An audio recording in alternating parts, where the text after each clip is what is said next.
Hi, it's Teresa with Crafty with Teresa. Thank you so much for joining me today.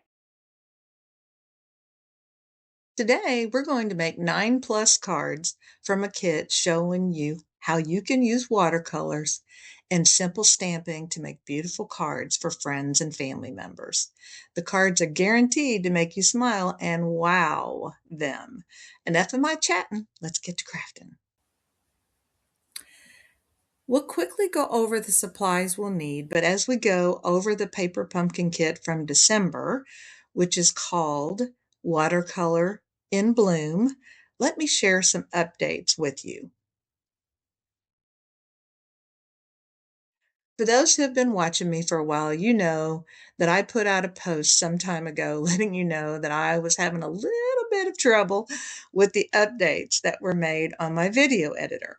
By the way, disclaimer, I do love my video editor. So this is not a problem with the video editor itself. It was my learning curve, and so I've been blessed with a wonderful husband who's an IT guy. So as soon as I shared with him the challenges I had, we realized it was more than just a video editor. It was actually some changes that we were going through with our router. So it just turned into more than one thing, but it was not necessarily the video editor. I worked out the kinks, went through some learning curve challenges back and forth. And so now we're kind of back in business. Card one is made with this beautiful watercolor background. You'll add a beautiful white strip with gold strips down the side and some leaves onto the front of that. And then we'll grab some die cuts and do some stamping. And voila, this card will be finished in no time.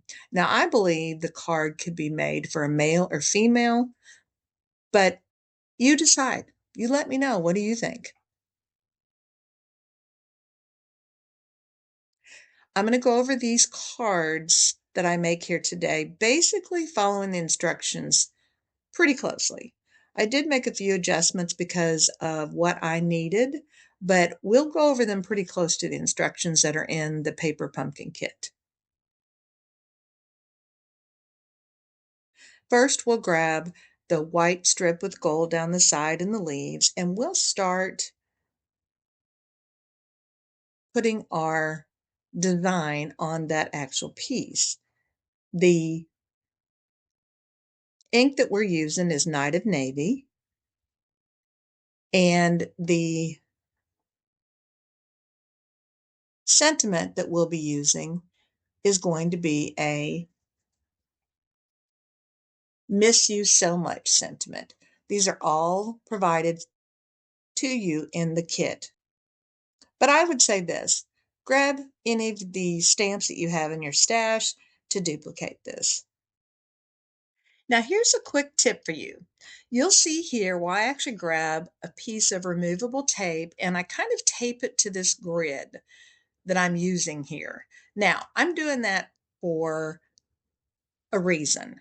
If I'm going to be stamping multiple items, in this case, this little 2x2 square, I like to have it in the same place so that I can quickly see what I'm doing, and I need those straight lines. So in my case, I put this little square down on this, in this case, a grid piece of paper, but you could just do this with straight lines. And I tape it down on the corner. I do my stamping, and then I turn around, pull it out, and put the next one in. And then I kind of have that line in my mind so I can quickly put the stamping together on the 2x2 square. Now, in this case, I do the bottom first, and then I turn around and I do the top. So many times I have got myself in trouble not leaving enough room either on the top and bottom. So that's how I do it.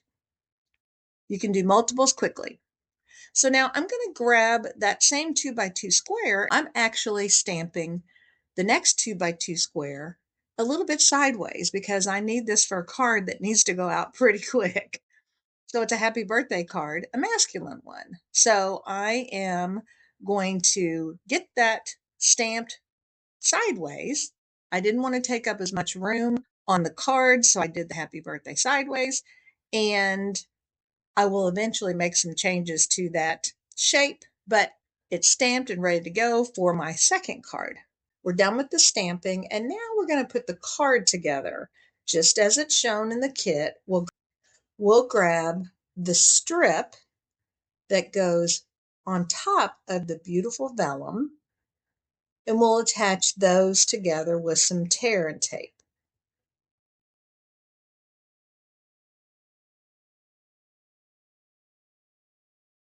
Now, because I decided to make multiples, I did make one change to the instructions. I needed a 4 by 5 1/4 card panel.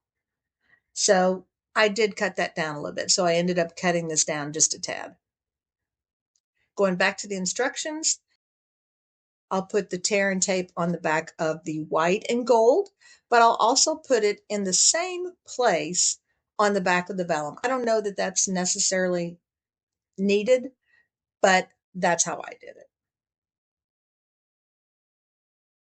Now, I will say that if you've been watching me, you know I'm kind of, I glue more than the average person. While I am using the tear and tape, I'm also putting dabs of glue in the corner on that white paper as well as onto the white leaves.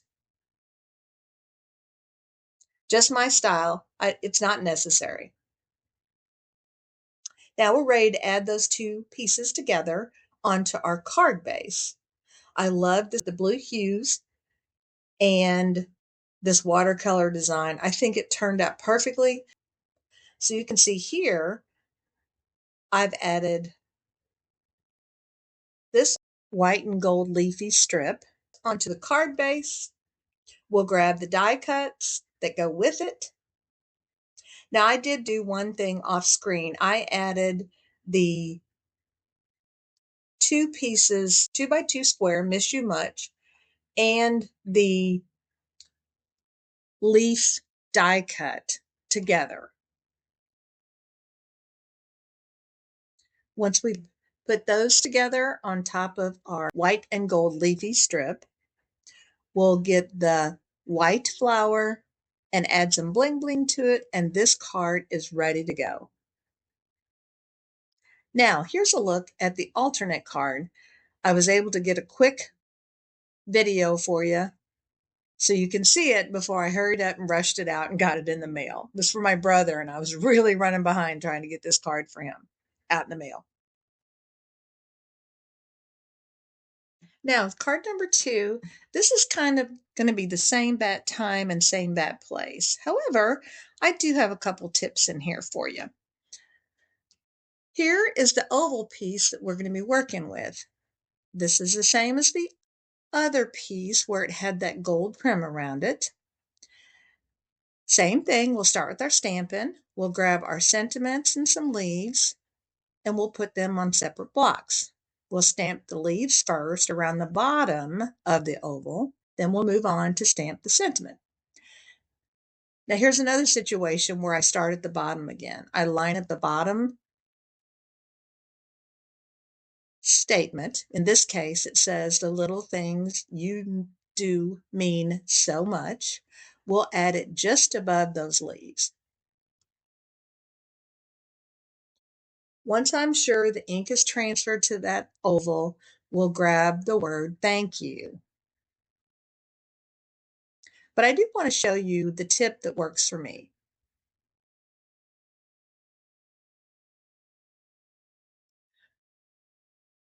You'll see here where I am actually putting the sentiments on sideways when I have those lines like the word thank you here.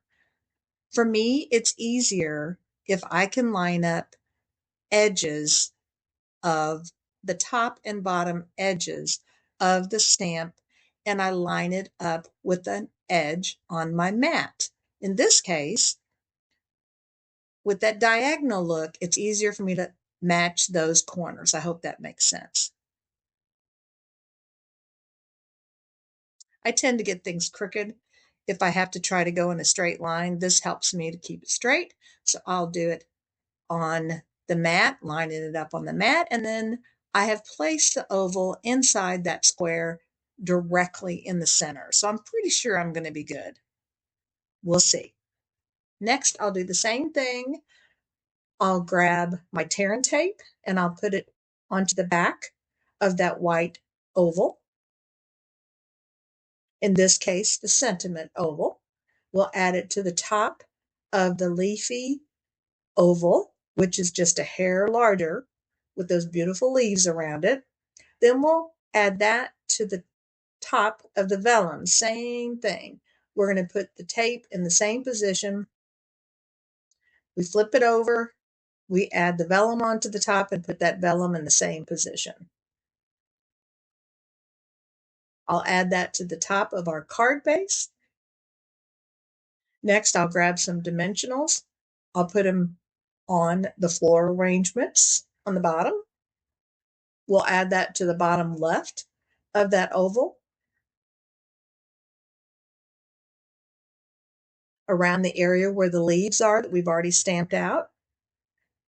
Then we'll add that white flower. And last but not least, we'll add the bling around the flower arrangement. Take a look. Tell me what you think.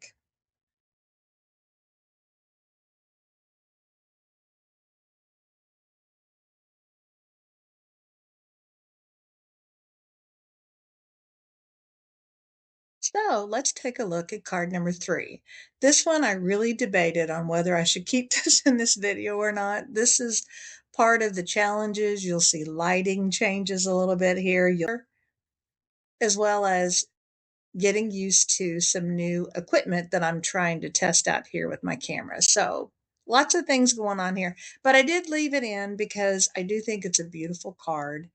You'll see the card at the end. So if you're not interested in looking through the process, it's very, very similar. We're going to grab the outer piece, which is again the beautiful watercolor look. Here's the stamp set. Here's the insert, the inside panel, which has the beautiful leafy floral arrangements on the top and bottom with a space in the middle. I love doing these types of cards because I feel like they look kind of elegant. So apologize again for shifting of the camera while I'm trying to videotape this. But you'll see here where I am grabbing the sentiment. In this case, the sentiment is, "Dear friend, you make me feel loved." So that's what I'm doing here. Now this one is a little bit different. We're going to actually put the inside of those flowers onto that white panel that has the split in the middle. We're going to actually just put those very, very small little, I'm not sure if you call them buds or what you call them on the inside, but it's the inside of the floral piece. Now, once we've done that, we can go ahead and stamp our sentiment. Then we'll grab the sentiment and put it on that white strip that has the gold around the top and the bottom. And we're going to use the sentiment, "Dear friend." Almost made the mistake of putting the top one on first. For some reason, I have to go from bottom to top here, and it just makes me feel more comfortable and makes me feel like I'm going to get it straight. So we're going to add the statement, "You make me feel loved," and then we'll add the "dear friend" onto the top of it. We'll wait a minute for those two sentiments to transfer.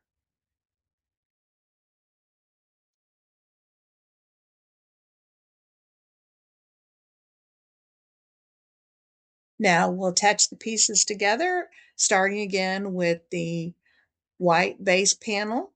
We'll put our tear and tape on it. We'll add that to the card base, which is a different color blue hues. I've actually made a card background like this previously. I think it was a Christmas card that I did this on, and it was pretty. It was the blue and the gold, same type of situation where you did the different hues. So I'll add that insert onto the card base. Next, this one we're going to add a few die cuts around the flower that we just put the little bulbs, I'm not sure what we call them there, the little round pieces. We're going to add those right beside the piece that we just stamped. Now, originally I was going to put dimensionals on them, but I changed my mind because I know who this card is going to, and it's going to go in the mail, and I know I do not want a lot of dimension on it. So I decided to just use my tear and tape and add those 2 additional flowers around those 2 areas on the top right and the top left, or bottom left. So I'll add those in, and I did not have the sentiment handy as I was going through the challenges with my camera. So I don't have it here in this video today, but you will see it here in the card in the end. Now that's it for the cards 1, 2, and 3 from the Paper Pumpkin kit, going very close to the directions that come in the kit. But I try to always get some alternates done for you. So here are a few of the alternates that I was able to get done while I worked on this kit. I hope you enjoyed this video, and if you did, please hit that subscribe button. Also, if you could like, comment, and share, that would be wonderful. I would appreciate that. And I do have some coming soon items. Some patchwork cards are coming. I've also got some sketches. We're going to be preparing some cards from the sketches, as well as some scrapbook pages from the very same card sketch. I hope you're intrigued, and I hope you want to come back again and join me. So until next time, have a great day.